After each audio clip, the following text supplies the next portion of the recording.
I am trying to get in some production, not just for me, but for you guys. You guys want to see the 405 at work. I'm getting ready to make wood, but my chain is loose and I need to snug it up. So bear with me here while I tighten up the chain, and things have been going pretty good. This is the kind of thing though that I am not ready for, you know. When I need tools, I just go into my garage at home and I would, you know, fix my machine. Well, I come over here and I think, shoot, I haven't got the right tools. So I've got my tool set made so that I always have tools that I need to work on this machine. A 4mm Allen wrench, a 1/2 inch ratchet, well, socket set, screwdrivers, pliers, all that kind of stuff. And then the infamous 17mm wrench that seems like every big bolt on this machine is a 17. And I have gotten better at this chain and changing it, but I'm just saying it's kind of tough, guys. I remember the first time I had to change it, it took me about half a day. Very frustrating. But you know, once you do it once, you improve. The next time you do it, you get better. Then after a while, you can just zip right through it. This isn't a problem, but it's been unpleasant. These logs are muddy, man. And I've been dealing with mud, and it's been flying up and coating the machine in this dusty sheen on it. And it's dulled the chain. You know, we all know that getting your chain in the ground when you're cutting logs will dull it. And I would normally get about 6 to 7 runs of full log deck on one chain. And I had to change this one out after 2, just, you know, with all the mud. And that is a frustrating thing. But that's one of the realities of buying your logs like I did in this time of year. You know, I bought them about a month ago, and man, the ground's soft, and any of the logs coming out of the woods are going to be muddy. The big red machine does not need an introduction, but here we go. It's the Japa 405. I'm running the Perfect Split 4-way knife. This is a patented splitting system, and man, I have tried the traditional knives on this, and this is the way to go. I love this thing.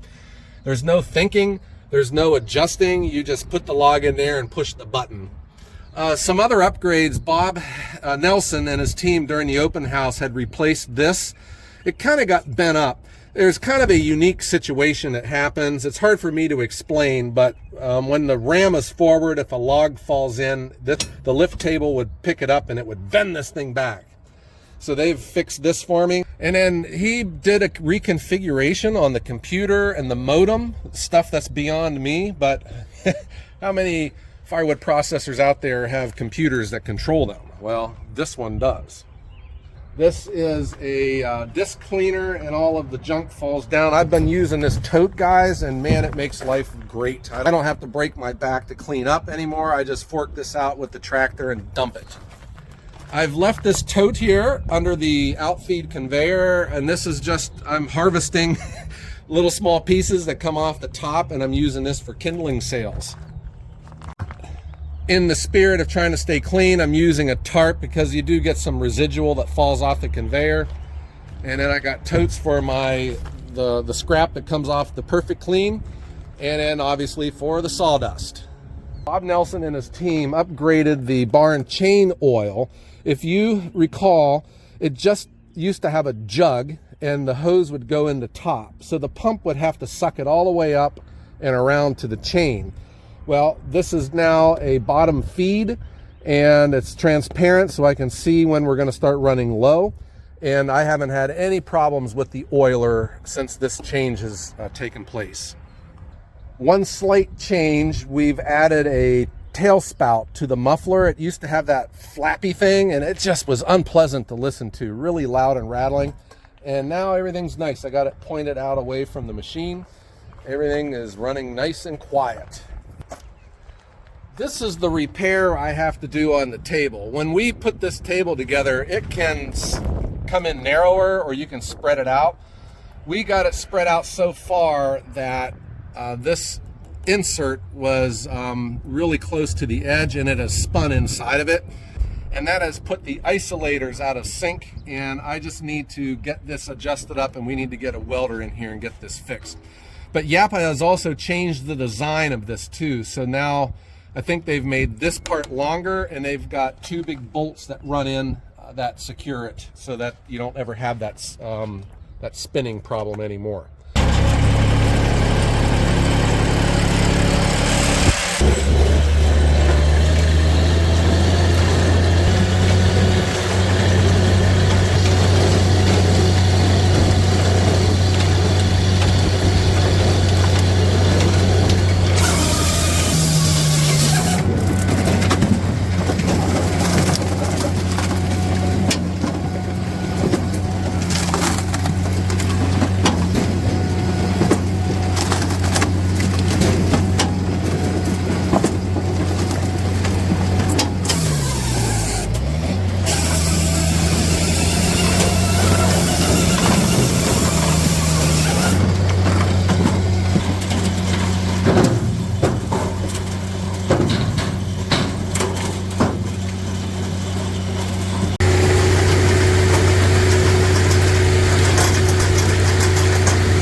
face cut on this side, and it's going to be an offcut. So I'm going to flip this over and cut it off on this end.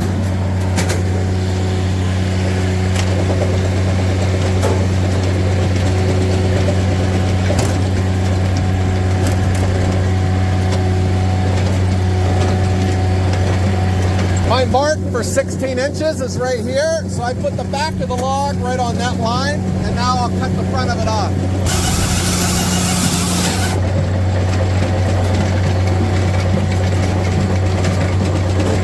This offcut's too big for my furnace. I'm going to go ahead and run this through the knife, but I'll pull it out and put it into the offcut bin.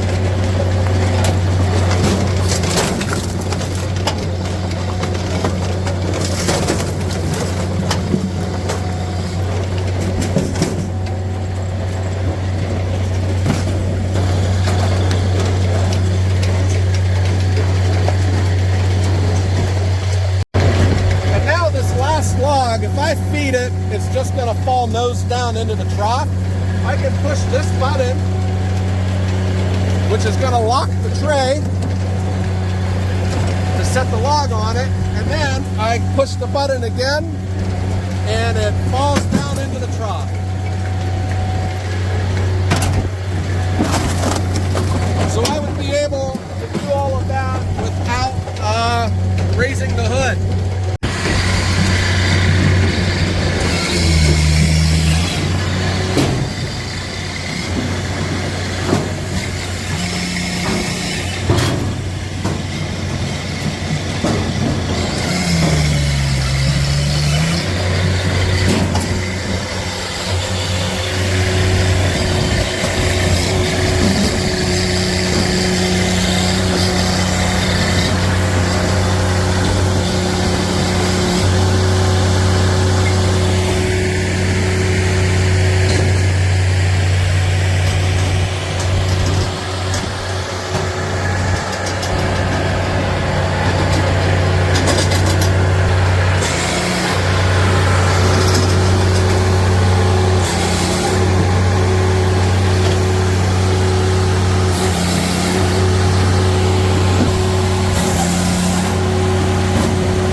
never showed this before, but the computer calculates the diameter of the log. This was the last log it split at 13 inches. So when I split this next log, let's go ahead and feed it. Once I hit split, the electronic eye is going to calculate the diameter. So this is an 11-inch log that we're splitting right now. And that is how it calculates the cordage, because it knows the length that it's cut, it knows the diameter, so it's going to calculate your cordage. Last one, guys.